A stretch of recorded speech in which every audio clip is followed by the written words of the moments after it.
Yeah. Well, hello everybody. It's not very often that you almost, when you give a talk, you almost kind of start with saying good night because that's the hour for us. But anyway, it's a pleasure for me to be speaking at the Bangalore Microscopy course after a gap of a few years, and unfortunate that this cannot be done in real, physical meeting, but we will do our best. So I will tell you, so the plan is that I will take about 40 minutes, 45 minutes to tell you about the basics of optical tweezers.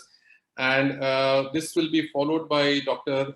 Avin Ramaiah from the Lumix Corporation, who will give you some more idea about more state-of-the-art optical tweezers that the commercial one. And I am at the Department of Biological Sciences and Bioengineering at the Indian Institute of Technology in Bombay. So, and thanks to the funding agencies listed down here who have made this possible, and we are all very grateful to them. So, before we get into that, we all kind of, whenever we think of light, the way we see it is that, okay, light is something that you use to see things.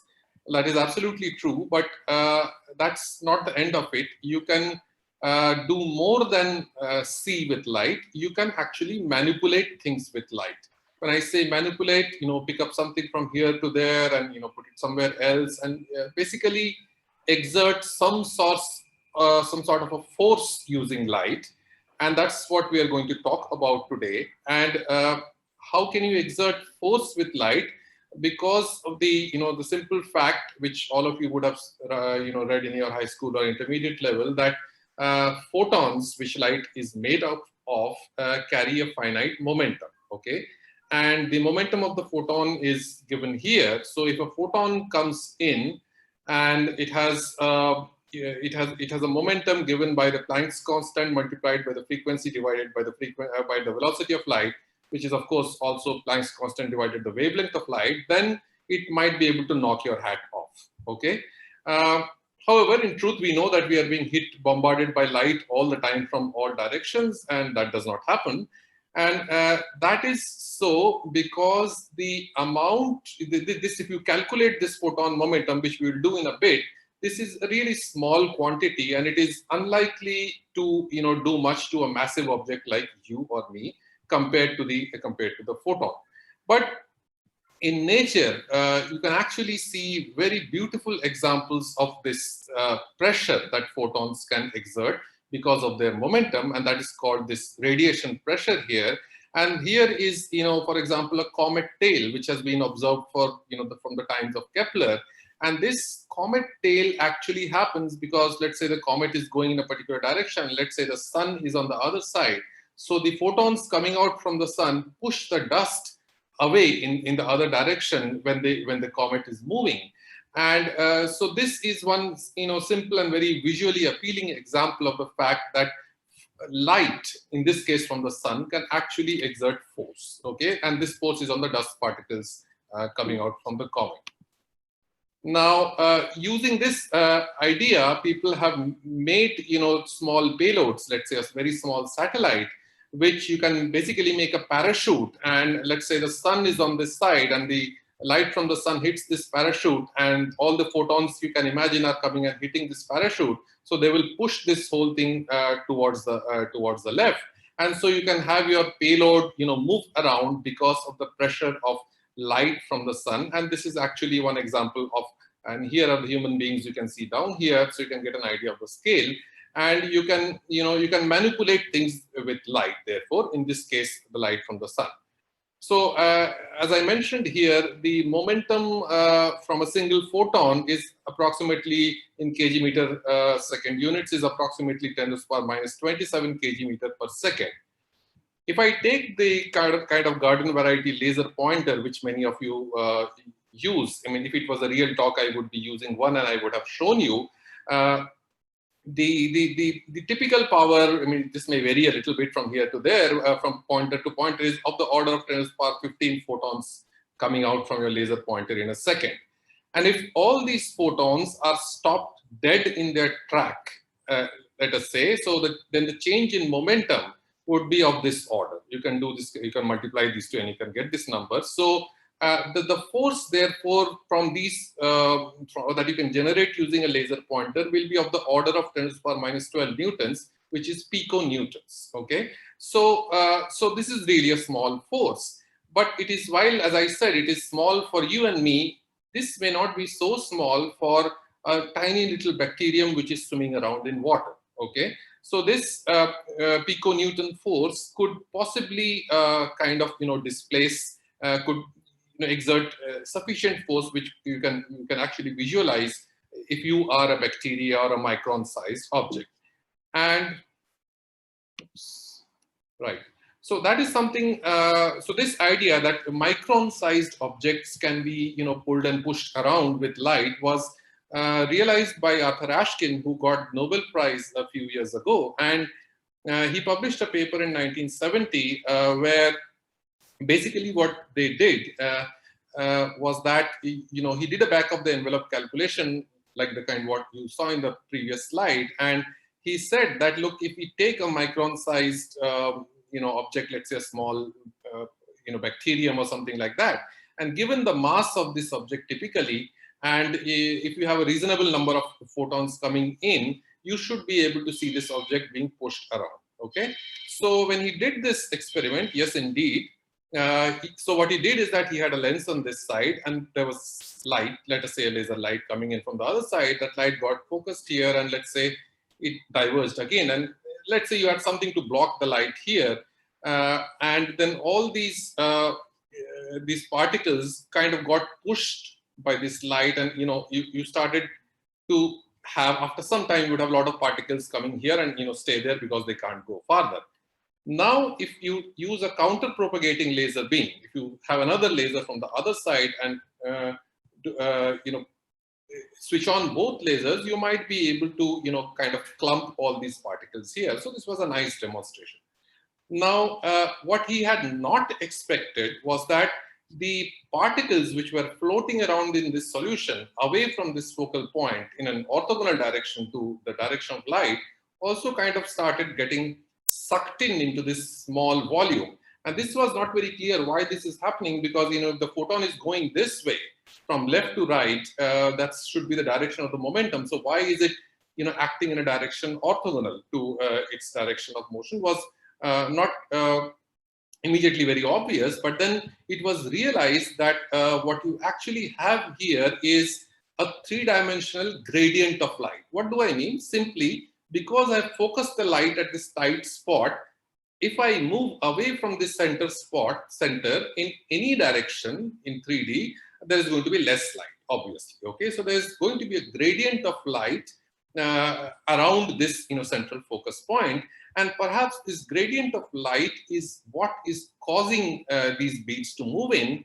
And when the beads move in, obviously it means that there must be a force being applied on them, which is causing them to accelerate and come here and settle down. So Ashkin had a good time, and he published lots and lots of papers, obviously, and we learned a lot from this. And I won't go into the details of all this because of shortage of time. But this whole idea that you can use light to exchange energy and momentum and exert force has been used in many applications in many fields, and some of them optical levitation, cold atoms. These are a few examples, and some of you might know that Stephen Chu also got the Nobel Prize actually earlier than Arthur Ashkin, which many people consider unfortunate because he could use this kind of an idea to cool down atoms. So basically, whenever the atoms move against the light beam, they lose energy, and so you can make something called the Bose-Einstein condensate. Sorry, sir, I have a question. How big or how heavy the particles do they have to be able to be concentrated by light? How big they should be? Is that your question? And how heavy they should be? Is there any limit or any let's say physical? There is a practical limit, because typically in these experiments, when you focus the light, the waste of this beam is of the order of microns, of the order of the wavelength of light. So imagine if you are 50 microns, then the thermal forces are going to be too high, and you're not going to be able to. there's always going to be some thermal forces in this, right? Thermal fluctuations. So you are not going to be able to generate enough force to trap this. The other point, which is that if you are too small, then also there is a problem, because I told you that there has to be a gradient of light. If you are too small, then there cannot be a sufficient gradient across your dimensions. So then also you cannot trap. As far as the weight, is that what you asked? Yeah, I was trying to ask how big the bacteria or the biological object has to be in order to be. Yeah, so typically these objects that you trap are of the order of 1 to 10 microns, 15 microns, of that order. Okay, thank you. Yeah, and their mass, if you ask, I mean, if you take these 1 micron particles, their mass would be typically some femtograms, I think. Yeah. Okay. All right. Yeah. Right. So what I just described was these two counter-propagating laser beams, and now this kind of was fine, and people knew about this, but mostly this kind of assay that I showed you in this slide was used for a long time, largely by physicists, and this was seen as something kind of esoteric and not easy to build, and the poor biologists didn't have much to do with this. But then things changed when 16 years later, 1986, again, who else but Ashkin published a paper where two things they showed. This was not the only paper they published. They published a few papers around that time, where first thing they showed that you really don't need two laser beams here. If you can just remove this one and have only one laser beam coming from the left, then also you can trap these objects at the center point, and that obviously it simplified the geometry and the experimental arrangement a lot. And this is something which many people realize, this is not so easy, not so difficult to build. So maybe this is something which I can build in my own lab. And so this is the point, that here is the laser beam coming in. There is a waste here, and there are these colloidal particles. They could even be bacteria or some cells, which kind of get sucked in towards this waste. And I will tell you a little bit more about how that happens. But what was more interesting to people working in biology is that these people actually showed that you can trap a yeast cell in, the yeast cell is a few microns in this kind of a focus point, and this yeast cell happily multiplied. Okay, you see it here, and after some time, it has kids. Okay, so this was very interesting, because that immediately told you, obviously something is multiplied. You don't need any greater proof that it is happy. Okay, so basically biological cells may be okay even if you trap them in this kind of light. And just to kind of, something I missed telling you, that the typical powers that you need for trapping, of course, the lesser the better, is of this order, between 5, 10, 20, of that order, milliwatts of power. Now, typically, you do this with a laser, because you can make a nice collinear beam at a single wavelength, and the aberrations are less, and you can make a very nice tight spot.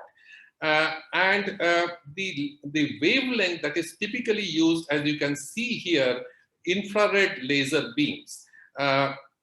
Typically, people can use infrared 800, 900 nanometer, of that order, for trapping biological particles and other particles. And one of the reasons is that it allows you to reflect the beam away in a microscope system using dichroics, where you also have visible light. If you have everything mixed up, then you cannot separate the trap beam from the visible light.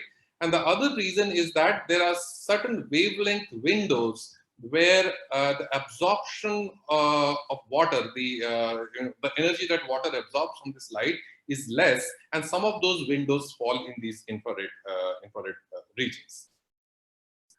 Before I go on, I think it is important for me to tell you that there are, this is a select few labs, that there are several people who are using optical trapping in our in India.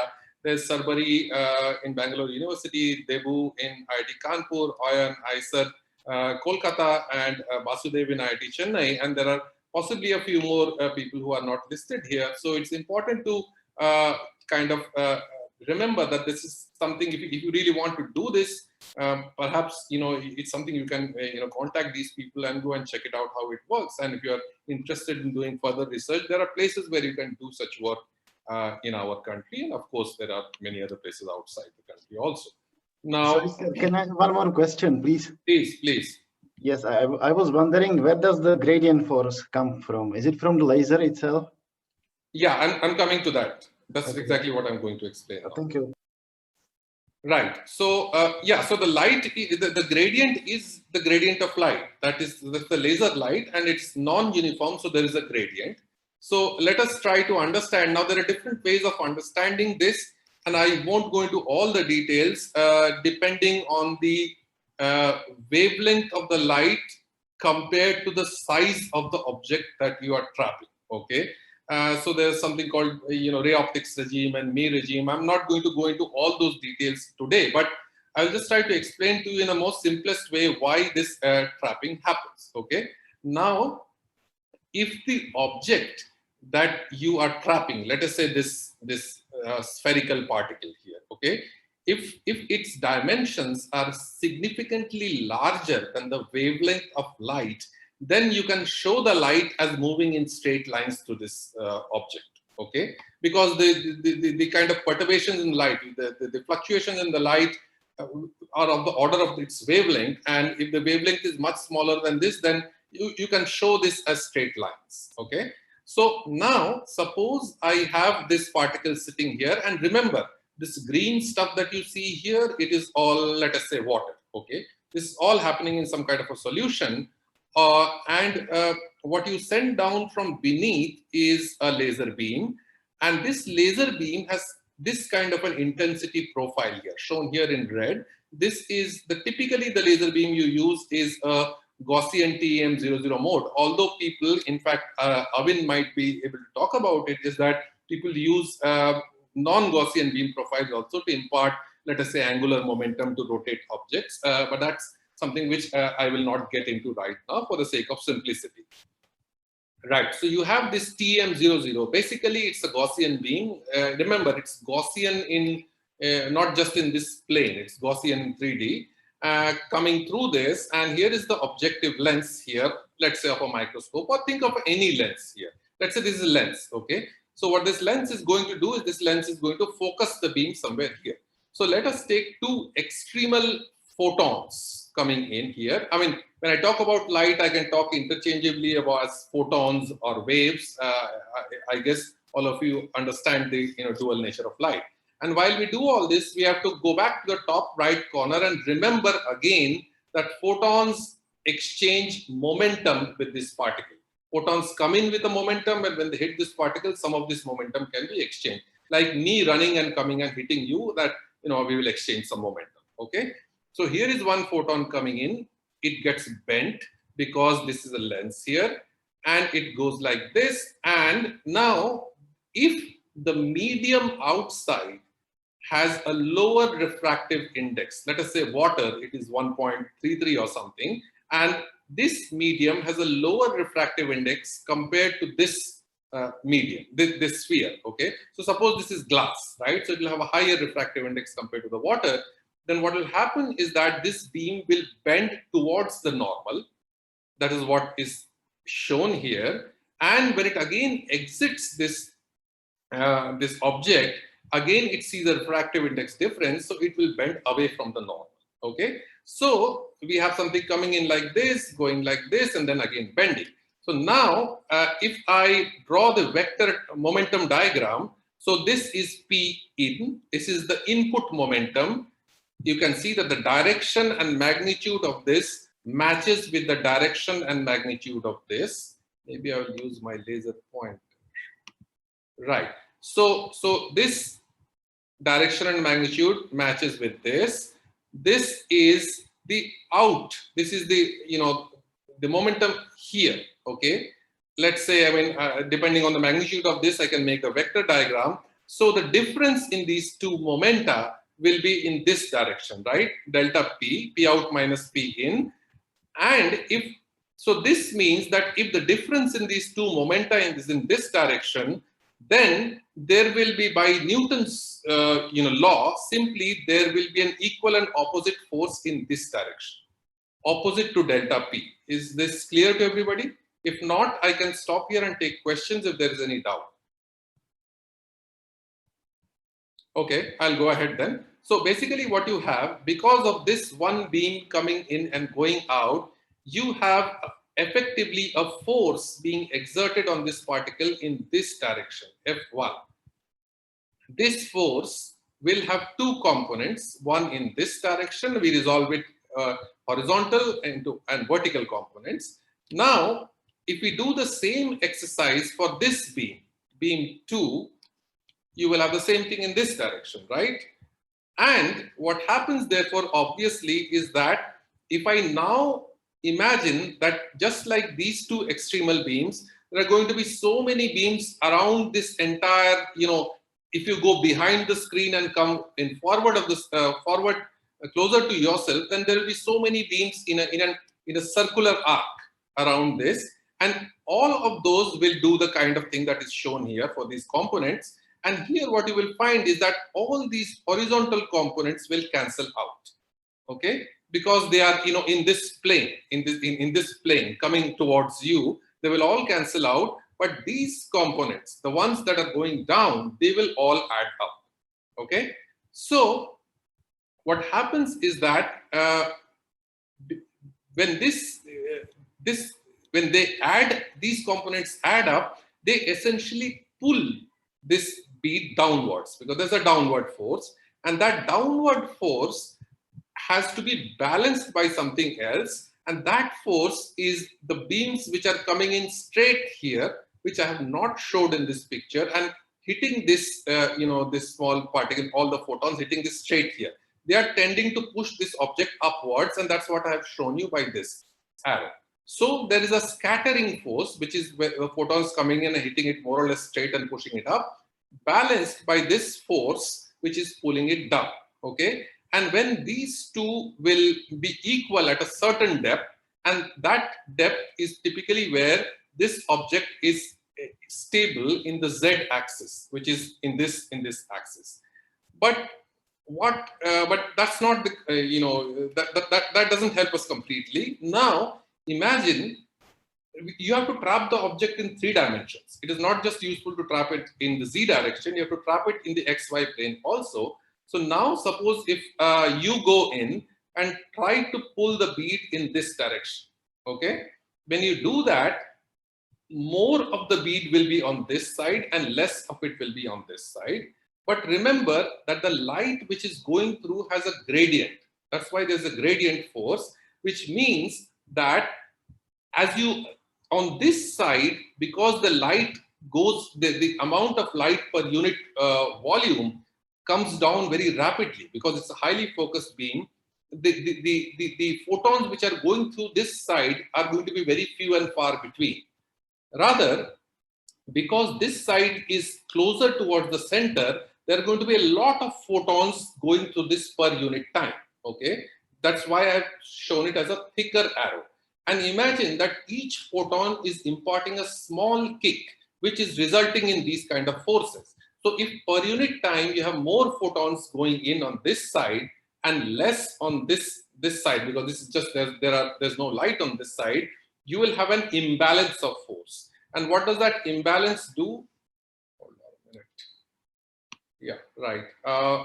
What that imbalance does is that when you pull it towards this side, when you pull it towards this side, the object gets pulled back towards the other side, because you can see that this force, this arrow is thicker than this one, right? Because there are more photons on this side. So the object gets pulled back to this side. So what I've tried to tell you is that because of this inhomogeneous, non-uniform light, and because each of the photon that goes in carries a certain momentum, and I showed you this momentum diagram here, what happens is that this object cannot go up, cannot go down, because it is balanced by these two perpendicular forces, this one, and neither can it move this way or that way, because as soon as it moves away, there's an imbalance of these forces and it gets pulled back, okay? So this is the reason why if you are at somewhere where there is less light, you will get pulled towards the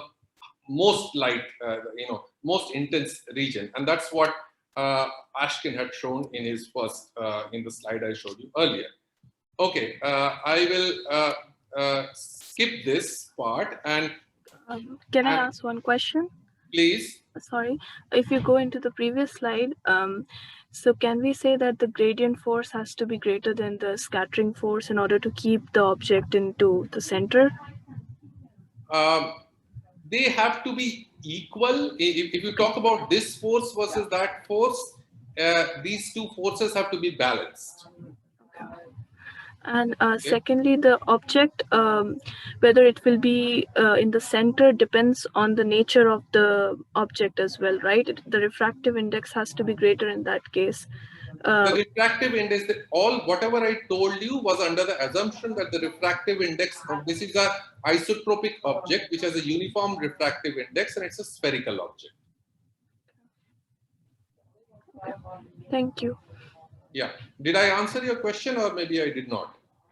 So basically it was like I wanted to ask that whether any object will be placed into the center depends on the nature of the object, right? Surely it will be. If it is a very strange looking, if it's a complicated biological object like a cell, it need not exactly be at the center. Exactly.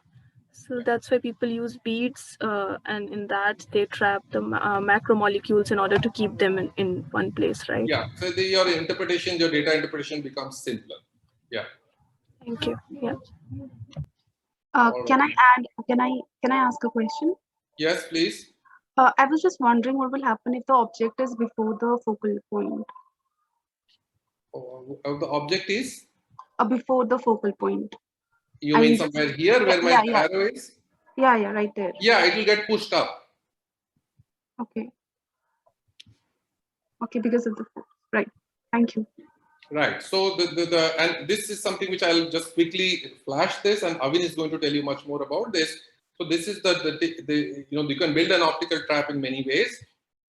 And here is one of the simplest ways to do it. You have a microscope. Typically, you use an inverted microscope because you want the laser to come in at a lower level, below our eye level. And you have an objective lens here, and you, by some means, you send in a laser beam. I'm not going to go into all these details right now because it will take too much time.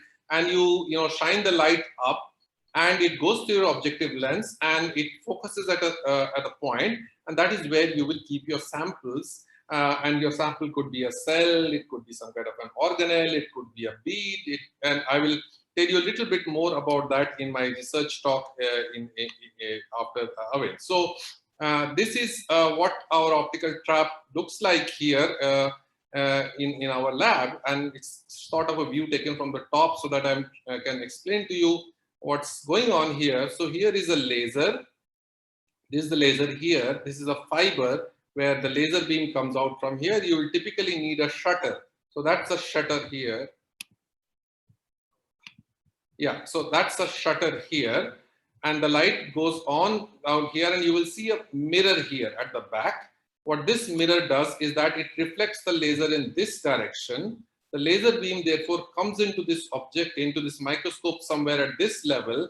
And then you keep a mirror somewhere here at a 45-degree angle so that the beam bounces up and comes through an objective lens which is sitting underneath this here, okay? And then you have a sample here, and that sample could be a bead, let us say, or a cell that gets trapped in a chamber here. And then what you can do, the laser light can continue up. You can have another laser here which bounces that light into this object, and this is called a quadrant photodetector, where when your object that you have trapped moves around, you can detect those movements with very high degree of accuracy. Okay. And this video, it doesn't run. There's some problem in this, but basically this is what, if you get your laser aligned very nicely, this is what this looks like, and this is a really beautiful demonstration of airy discs here, because you can see this maxima and minima, this kind of an interference pattern that forms. And maybe Avin, you will be able, will you be showing some actual trapping videos? Do you have some? I can look for them. Okay, can you do that? Because this, for some reason this video is a little bit not I'll look for something. Yeah. So anyway, so then what you can do with this is, so one thing we have to understand, that this laser, the way it works, and I won't go into the detailed theory of that, but basically what I told you is that when that guy was pulling this bead out on one side, let's say on this side or on that side, this laser pulls it back. Okay, the optical trap pulls it back. That's why it works like a trap. So you have to think of this optical tweezer like a spring. Okay, and the force. So what does a spring do? When you pull it, out, it pulls you back with a restoring force. That's exactly what this optical trap does. It pulls the object back with a force which is minus k into x. The minus sign because it's a restoring force. The direction of this force is in the direction opposite to the force that you are applying. K is a spring constant. Okay, within a certain region, it's a constant number multiplied by the distance by which is this distance by which you have pulled this object out. Okay, so if you can therefore if you can calibrate your optical trap, means that if you can measure this number k, okay, it will be in the unit of piconewton per nanometer. Then if you measure how far this object is moving, suppose I pull this from in this direction and you want to measure how strong I am. So if I have to measure how strong you are, then I have to apply a force to oppose you, right? So you apply a calibrated force in this direction, and that calibrated force pulls you out by, let's say, 20 nanometer or 30 nanometer. Then you can calculate what is x, right? You put force, let us say 100 piconewton, and this is 20 nanometers, so you divide and you get k. Okay, so that's how you can calibrate this optical trap. Right. So so what you can also do is that you can probe this laser. Sir, I have a question. Can I ask? Yeah, please. Sir, there is a force gradient, right, in this direction. Ft you go with the right arrow. Yes. So the k will be constant. The k is constant over a small range of typically of the order of 100 to 200 nanometer. Okay. So that's what I didn't go into the details. Although there is a gradient of force but the gradient of that gradient is 0. It's a constant gradient. Okay.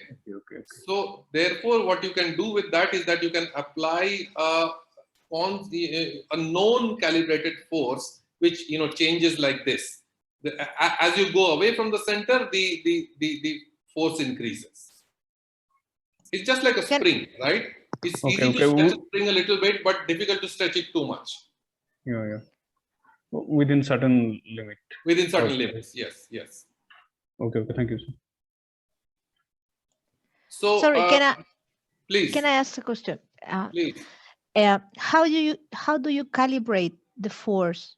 How do you know? Yeah, so because there are different ways of calibrating the force. I did not get into that, but let me try to explain, though I don't have the slides for this. One simple way is that when you are doing this everything is immersed in water, right? And this object is trapped. And if if you see here, let me go back to this here. So that chamber here, you have some kind of a piezoelectric stage, this black thing, okay? What it can do is that it can move the sample itself, including the whole chamber, with a known velocity, okay?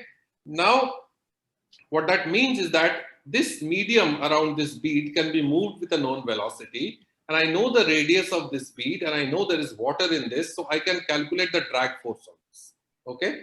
6 pi eta AV. I can calculate the drag force, and that drag force, let us say it is 30 piconewtons, okay, depending on the velocity and the radius of this object. And because of that drag force of 30 piconewton, let us say it moves by 10 nanometers.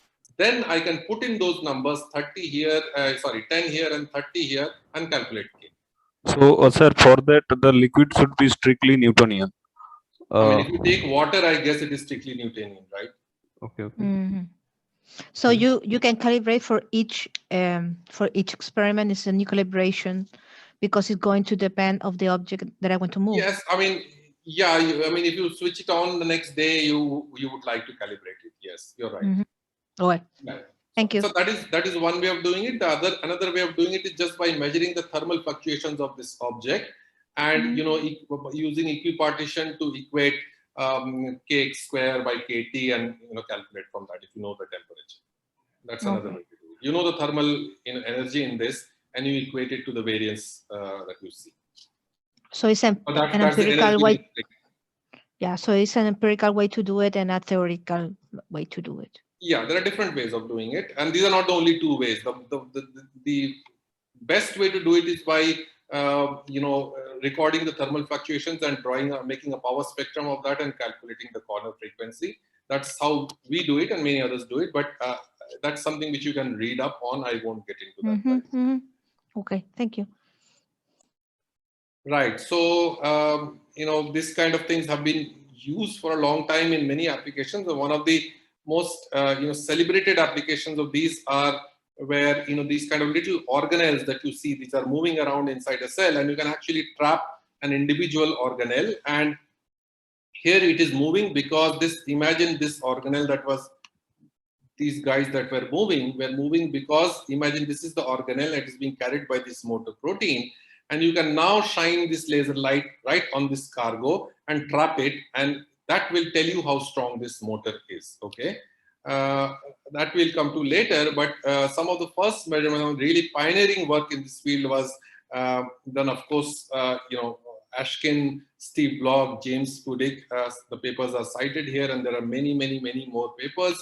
And we also kind of work in this general area. So that's kind of my area of interest. And right, so you can, I really don't know what's going on. So I guess Avin will show. So basically what is happening in the trap is something like this. When you have, this is a schematic.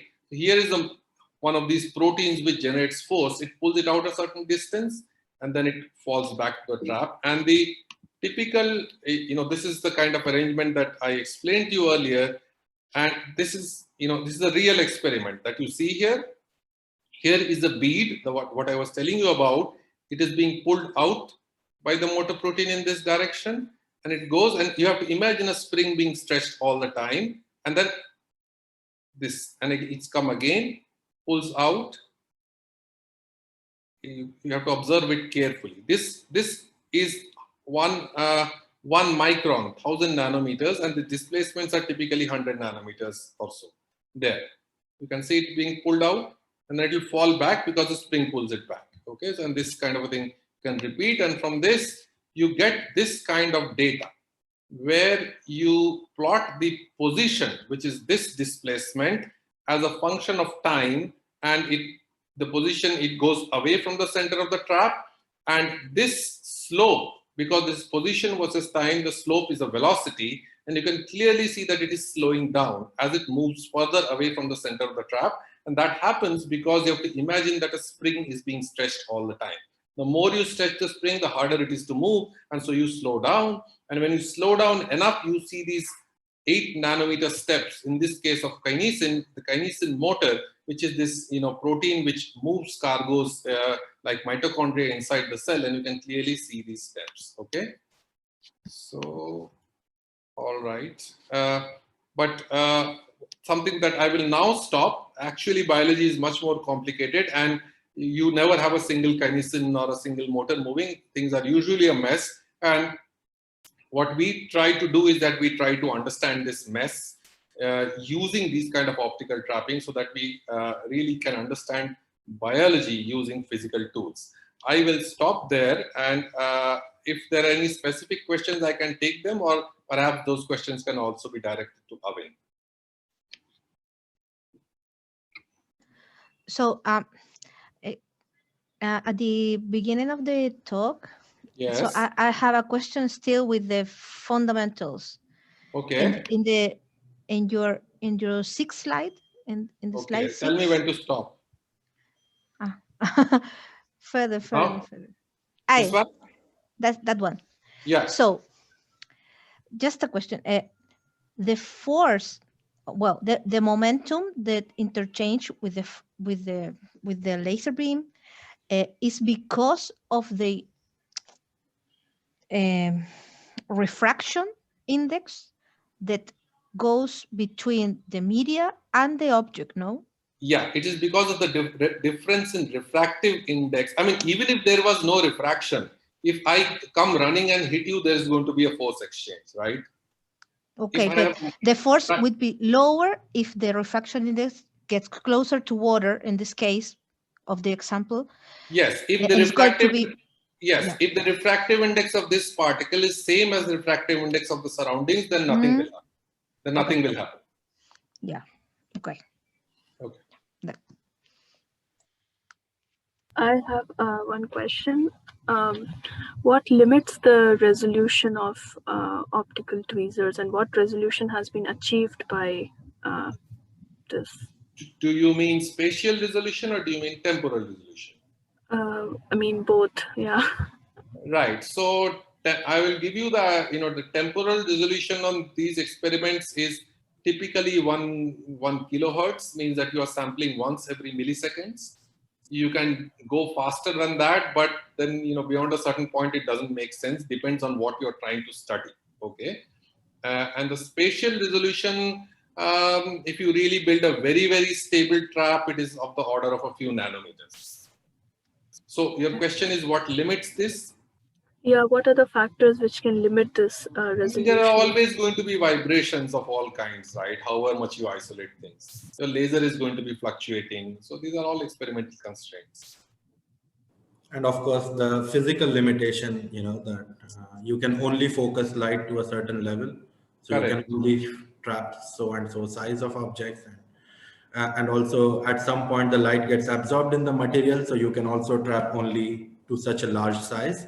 Otherwise, you will start evaporating objects, which is also something that we see happening in the lab sometimes. Yeah. And the last question is, can we use single molecule fluorescence with this? Yes, you can use. In fact, this microscope that you see is, was built very passionately to do fluorescence with optical trapping, but we never did fluorescence. But in principle, you can do it. But if to explain how exactly, it will take more time to explain. My entire presentation will be focused. Okay, great. Yeah, so the setup that Avin will show you is supposed to do that exactly, and it actually does it. So you will see it. Yes, Avin? Thank you. Yes. Yes. Okay, so Avin will answer that question. Thank you. I have a question. Yeah, it's really relevant the wavelength in the nature of the experiment, and additionally, it's relevant if we need a laser necessarily, because we have the gradient force with a not coherent light, and it's possible, for example, if we have different wavelengths, we have a lot of different cancellation, but the effect is the same or not? No, I did not quite understand your question. You are asking if the laser wavelength was different than what? The first question is important, the wavelength in the experiment. And additional is important if it's a laser or not. No, you can in principle trap an object with a visible laser also. That you'll trap better actually, okay, because the light will bend more. You can do that, but then practically, if you want to use the visible light to see something also, then you can't filter out the trapping light, and it'll play havoc because it is probably 100 times higher in intensity than your light which is coming from your microscope lamp. Perfect. And the resolution is not improved if you use higher energy in the laser wavelength. If you use a higher energy, then it leads to more heating and all other kinds of absorption, and it, particularly for biological samples, it's not nice. Perfect. Thank you. Okay, I think we'll stop here and we'll move to Avin. Avin, the stage is over to you. Thank you, Roop. I think that's also a very nice introduction to what I'll be talking about, especially with the question about single molecule fluorescence. So I'll share my screen with you. So, yeah, I hope you can see my screen. Yes. I'll be going back to the presentation. So if you have any questions, just shout out and I'll stop there. Okay. So yeah, thanks, Roop. And I mean, thanks for many things. For one, thanks for introducing or giving me a nice cue to start my presentation. But more importantly, thanks for introducing me to optical tweezers. So I started my career in Roop's lab. Working with optical tweezers. Now I'm working in a company called Lumix, where I'm an application specialist, building optical tweezers, combining them with fluorescence and doing correlative imaging with them. And secondly, I would also like to thank Bangalore Microscopy course. It is something that I had always wanted to be a part of, and this is a nice way to be a part of it. And of course, the Global Bioimaging for organizing it in such a nice way this year. Remotely. So before I go ahead, I would briefly like to tell you about myself. So I started in Roop's lab in 2005, and I finished my PhD now 6 years ago. And since then I have been working in industry, and I'm really interested in coming to these courses. So I have also been a part of the Marine Biology Lab Physiology course in Boston every year now. And yeah, these are the kind of courses that I get energized by. So please feel free to ask as many questions as you like. I'll try my best to answer them, and together with Roop, of course. And in the next 3 slides, I will talk a few things which Roop mentioned in his presentation, and I tried to find relevant images and so on. So bear with me for those 3 slides, and then I'll continue with my presentation. So one question that someone was asking is what happens to the bead when it is not in the focus or below focus? So what you see is the red arrow, which is the vector summation of the scattering force and the gradient force. And that arrow basically points to the direction where the bead would go if it is not in the position where it is supposed to be. And you will see that as the forces start balancing out, the bead gets trapped and there is no net force on it. So like Roop said, the scattering and the gradient forces balance themselves out. So if someone had that doubt, I hope this clears it. And this is also something I used in my thesis defense when I defended my master's thesis in Roop's lab, actually. The other video which did not play was basically to show motility of motor proteins on microtubules. This is not the best example. This is from my PhD with birefringent microspheres. And what you see, or I hope you can see, is the microtubule stuck on the surfaces. And then you see this cargo, which is being pulled by several motor proteins onto the microtubule. And it is being tracked and trapped by an optical trap, and it is following it with a certain force to measure the forces of these several motor proteins. The next slide, I also wanted to briefly tell you about what I did during my PhD, which was to, and this is also something which Roop hinted at, was that one can use different kind of beams while working with optical traps. In my case, I use different kind of beads while working with optical traps. And I use these beads to study the torsional forces of molecular motors. So the amount of forces that can be stored as a rotative motion into these motor proteins, and how these motors then relax when there is no force on them. And you will see that in this. So what I had was a microtubule, a truncated kinesin motor, and a non-isotropic particle, which was spherical but was birefringent. So it scattered light differently, or rather it polarized the light which passed through it. And now when I switched on the optical trap, which was linearly polarized, it rotated the birefringent microsphere by a certain angle. And then when the trap was switched off, then it unwound itself. And that is something that you will see over here. So the trap is on, you see the birefringent particle being rotated, and the kinesin is now under force. And when you switch off the trap, it will slowly relax. And it will come back to its original position. And this can then help you measure torsional forces in different kind of single molecules. Similar experiments were then done, of course, the torsional forces were calibrated and quantified, and we measured it and so on, but I won't go into the details of that. But then similar experiments can be done where you could then study the stepping of motor proteins and subsequent rotation as the motor protein steps onto the microtubule and rotate it from one head to the other. And then you can see over here, in red is the torque which the motor protein applies, and in blue is the steps by which the motor protein steps. And I don't know if you can see the video here, sorry, because I don't see my entire screen. But what you see here is what a birefringent particle looks like when it is rotating, so on the right side. So yeah, so what Roop was hinting at is that the standard way of using optical tweezers is you have a certain cargo, you have a linearly polarized laser light, but in principle you can change the cargo. The beads can be of different material, so also can be the lasers, and then you can do some more experiments which are specific to your needs. So with that, I'll come to the presentation which I had planned on presenting. I'll quickly hide this window. Yeah, so someone was asking. I have a question. Can Sure. I go ahead with it? So if you go to the previous slide. If I go to the previous slide, yes. Yeah, so we can see that after each step, there is a drop in the displacement as an output. So can you just elaborate why this happens? So you mean that after every step here, you see a certain drop? Yeah, and even in the like mega step, like after 1.7 second, there is a drop, right? Correct. So, okay, so what happens is, and this is something one can try to reason why this is the case. And I did during my time try to think what is the reason. And what happens is that as the motor is stepping, there is a power stroke. So there is an ATP, and under the influence of ATP, it is changing its tertiary structure and taking this step.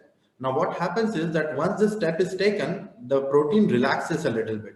And that is something that we saw in relaxation of torsions as well.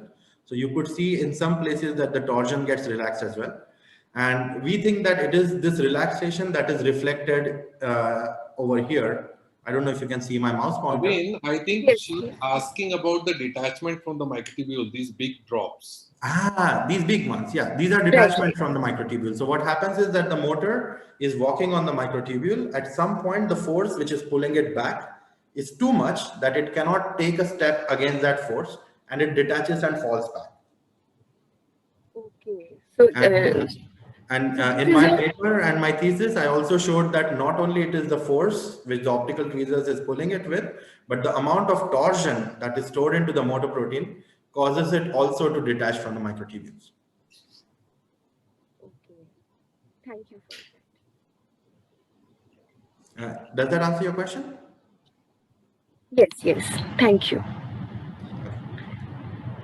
So coming to what I wanted to present is, like someone before asked, can we do single molecule experiments using optical tweezers? And that is one of the biggest areas of research that optical tweezers are useful for. And that is also something which this company Lumix started off with about 5 years ago, was basically to make sure that we can do dynamic and different kind of single molecule experiments. So the rest of my presentation will basically be highlights of all the different kind of experiments that we've been able to do and different people in the field have been able to do with optical tweezers.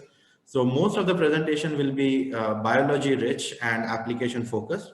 Of course, if you have any technical microscopy related questions, please feel free to ask. I'll, again, like I said, do my best to answer them. The way we'll go through this presentation is talk about briefly why single molecule research is important and why with optical tweezers.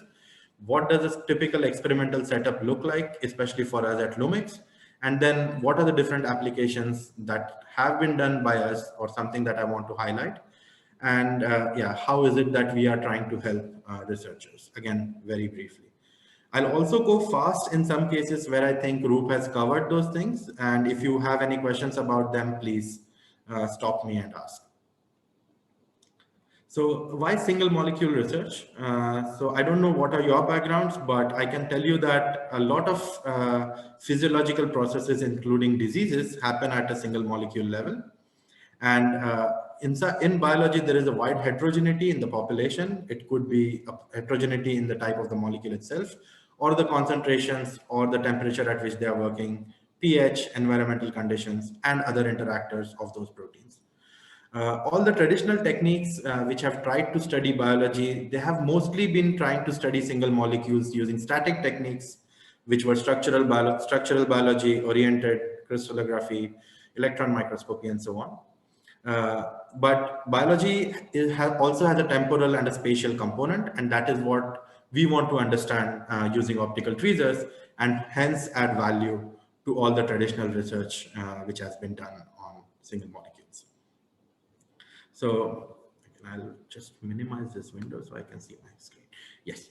So what we are trying to do here is we are trying to do reduce bulk assays to rather unsynchronized.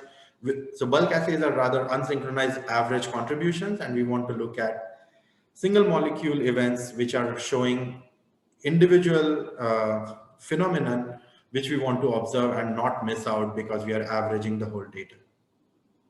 So we are basically now trying to combine structural biology and physiology or functional experiments together to the best of our capabilities, right?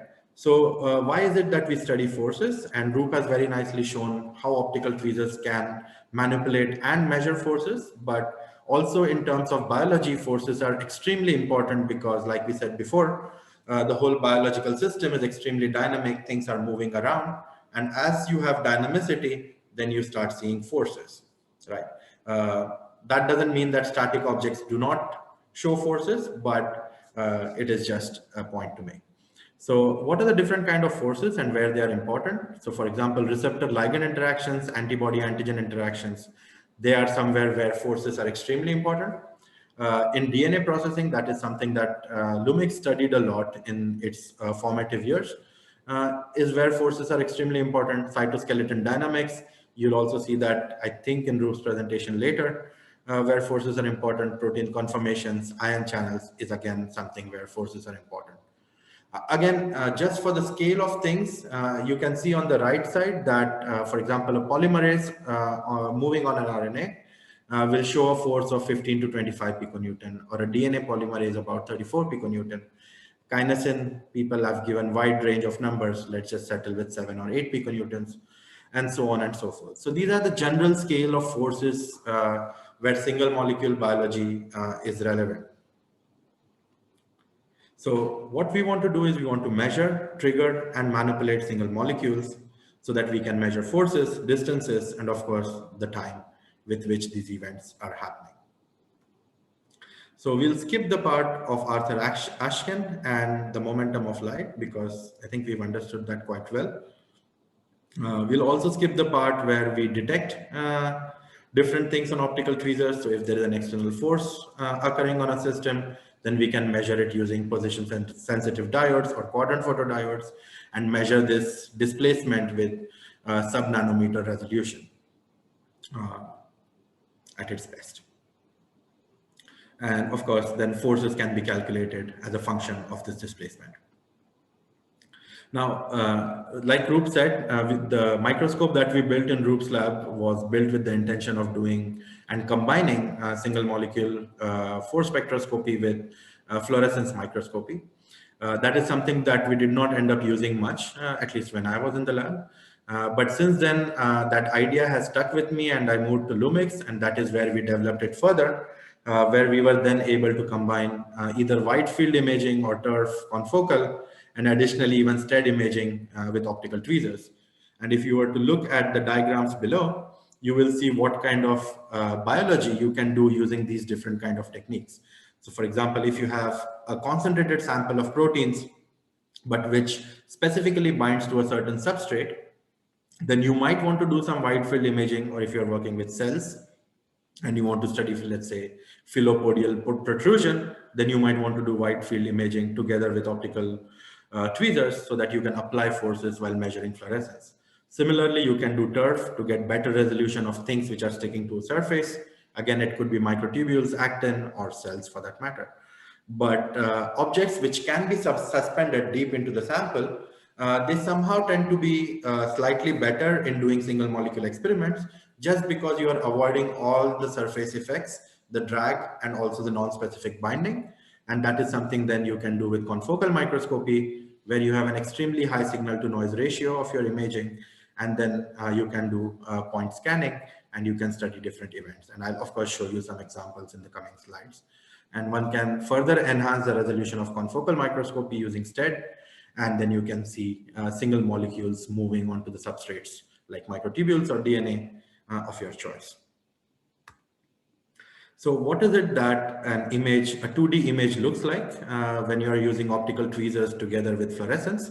So this is confocal microscopy image, and what you see is two beads which are trapped in an optical trap. And you see that, and you have to believe me that there is a double-stranded DNA suspended between these two beads.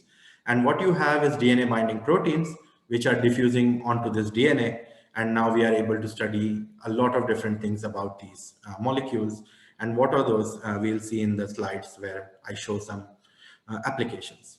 Things to note is that while you are able to combine fluorescence and force, it is also important that you absolutely see correlation in this force and fluorescence, which would then allow you to do FRET FCS-like experiments under different forces, where you can say that this was the force which caused a certain event.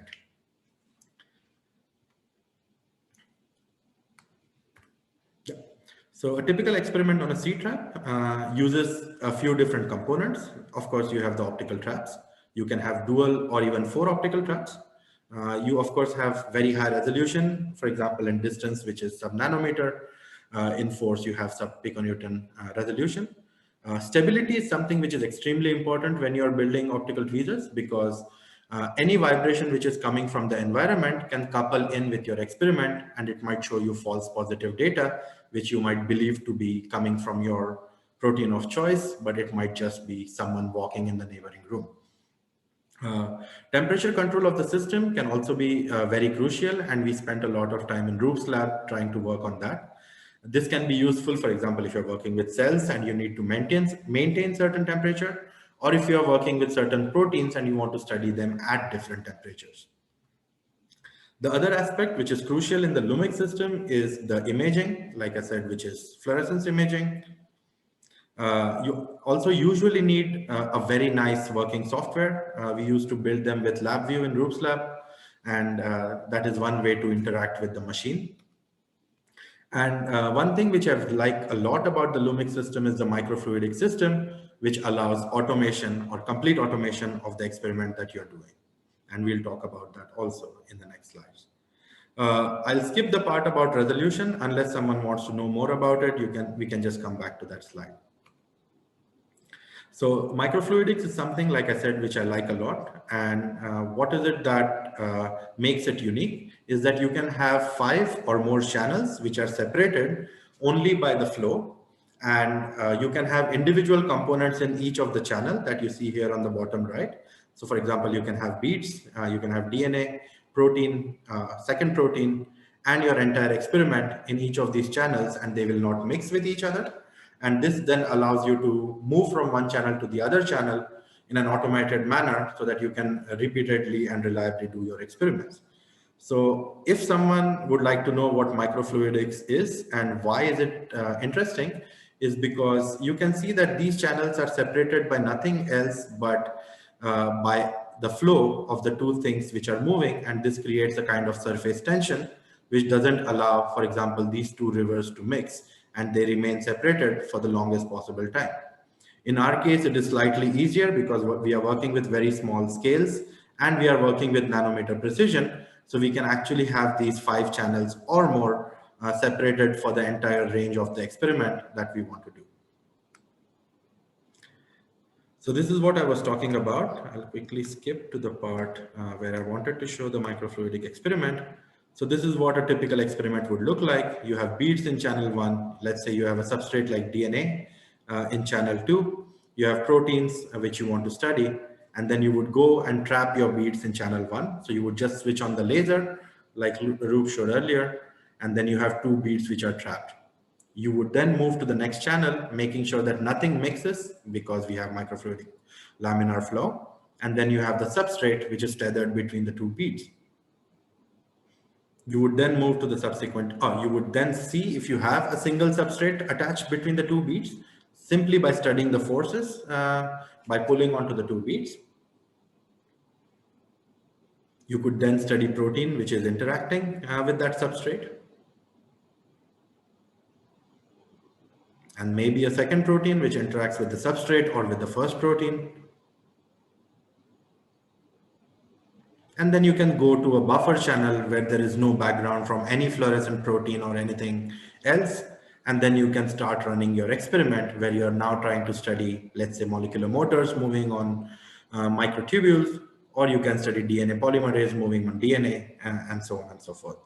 And this you can then study using confocal scanning, where you can now start looking at the diffusion or active motion of these proteins in the presence of the force. So now you have zero force on the optical traps. You're just using it to create a substrate, but you can now start changing the forces and then correlatively looking at what is the force doing to the interaction of that protein to that substrate.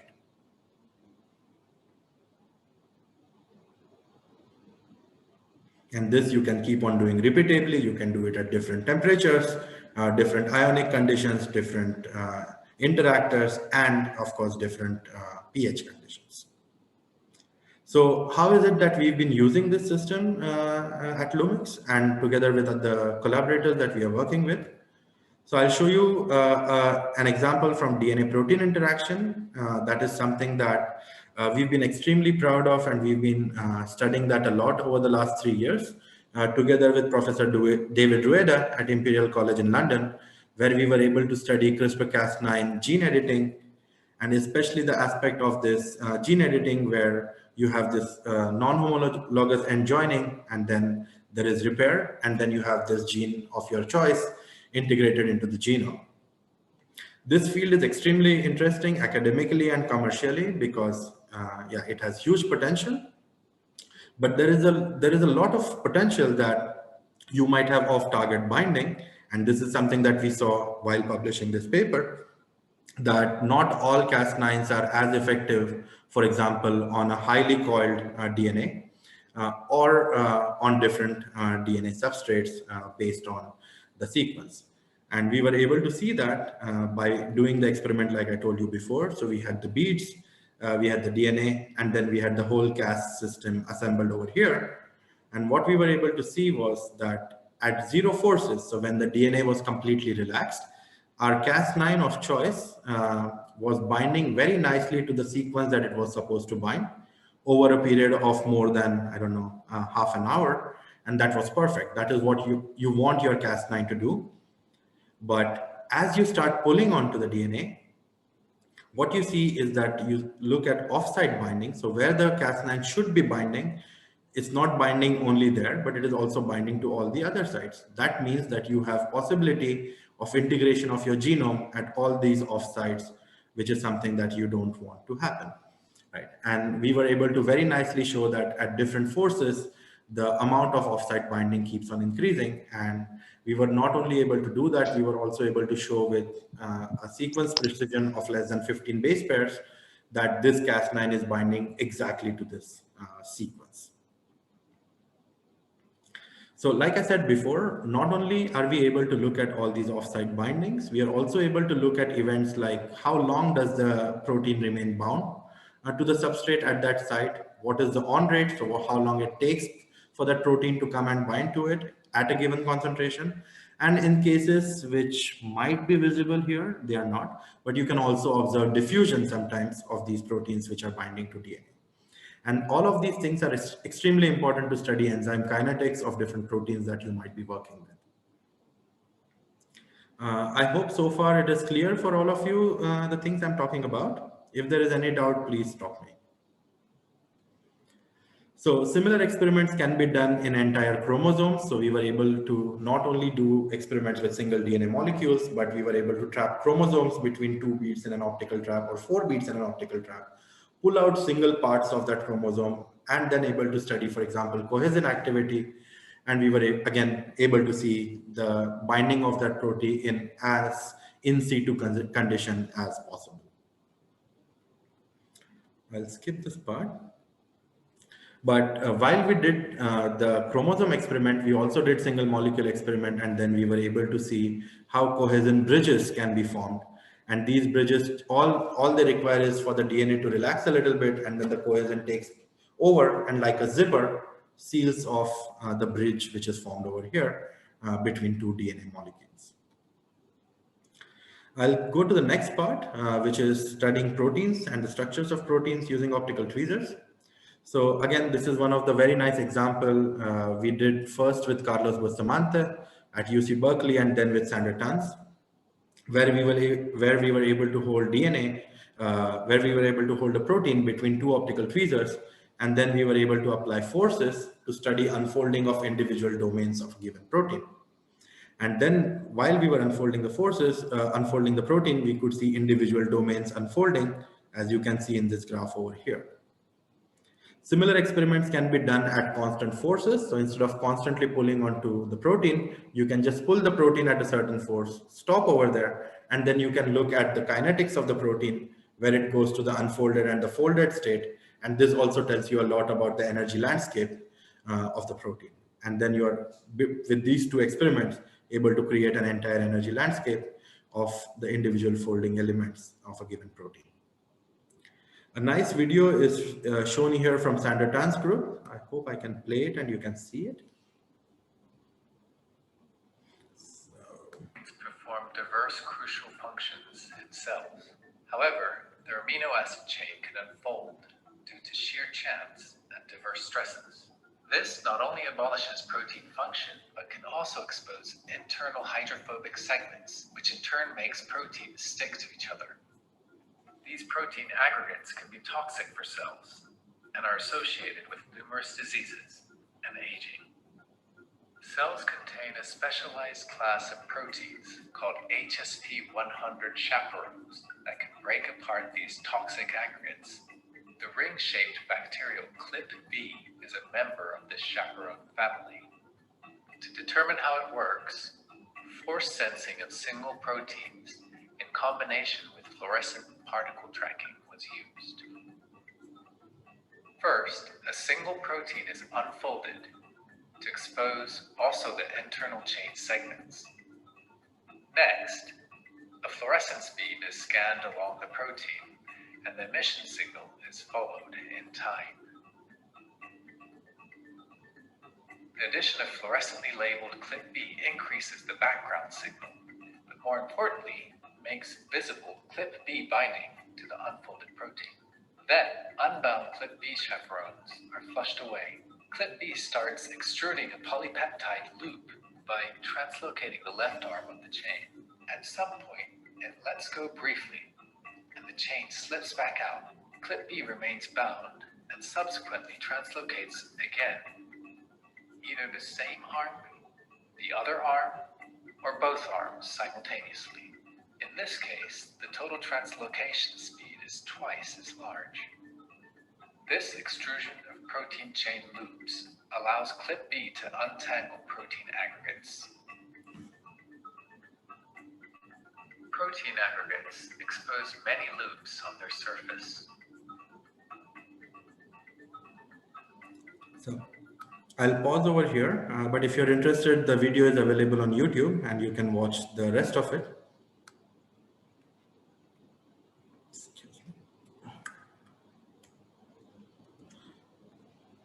Okay, I think you lost my screen. I'll share it again.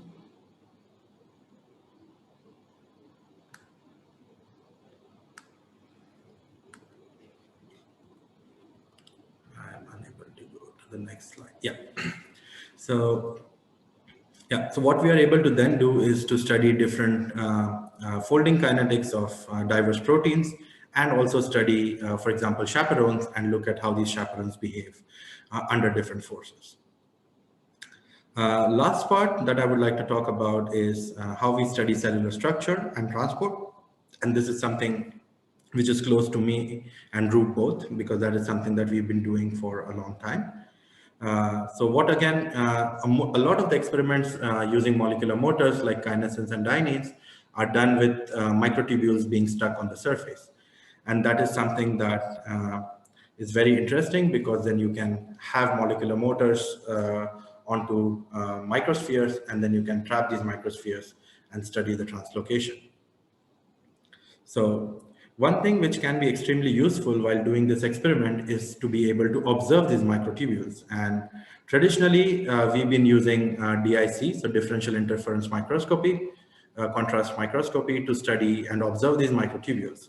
One thing that we have now started using at Lumix, and this was inspired from my previous lab, which is Eric Schaefer's lab in Tübingen, where we were able to image microtubules using something called as interference reflection microscopy, where we can study these microtubules with an extremely high signal to noise ratio.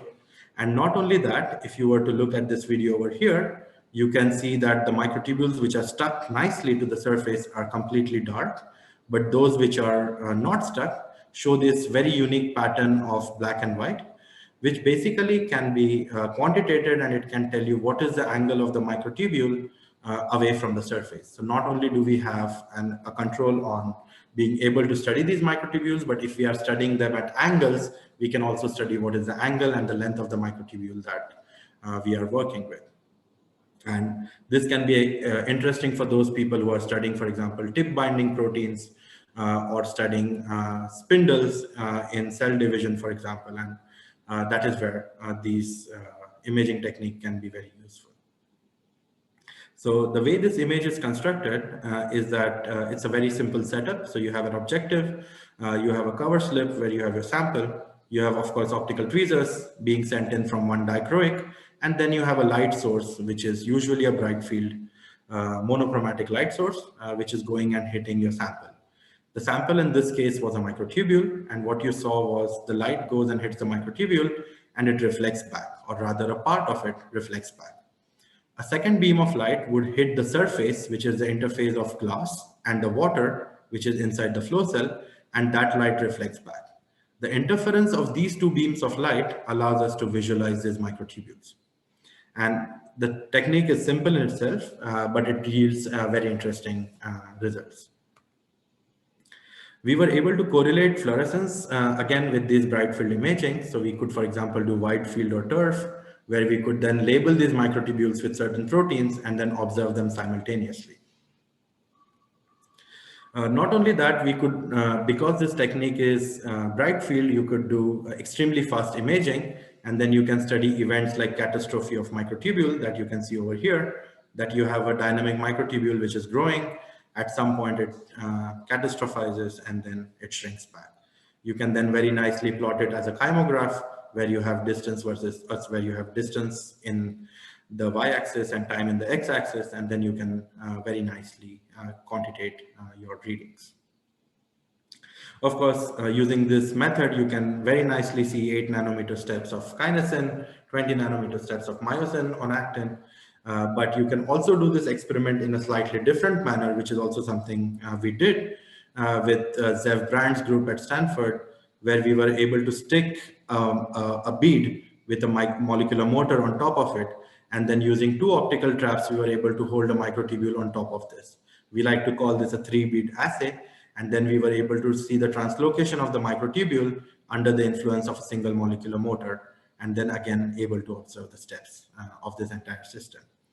In some conditions, this can be a very nice setup because you can average the noise which is coming from both the beads and maybe slightly improve the resolution of detecting your steps. Now, coming to some slightly more controversial area, we can also study liquid droplets in living cells, or which are isolated from these cells. A huge part of this field is called phase separation, and I know there are people on both sides of the aisle. Nevertheless, you can study a lot of these membraneless organelles using optical tweezers. Not only can you, for example, as it is shown over here, you can hold a droplet between 2 optical trapped beads, but while holding them, you can stretch them, oscillate them, or fuse them with other droplets, or you can trap the droplet itself and you can study beads which are inside this droplet to do viscoelastic measurements of these droplets. Just an example, and I'm 5 minutes towards the end of my presentation. I hope that's okay. But you can now study the surface tension properties of these droplets, which are basically made of DNA binding protein, which has phase separated, and there was a group in Dresden which wanted to study that. And they have some really nice papers which have come out in the last year. Moving from droplets to cells, of course, you can study cells using optical tweezers. Better to do them with turf or wide field imaging. And you can then, for example, in this case, we were pulling out a membrane tether from a cell, and we wanted to see the invagination of the cytoskeletal element into this tether. And you can see that within a few seconds, we were able to slowly see actin going into this tether.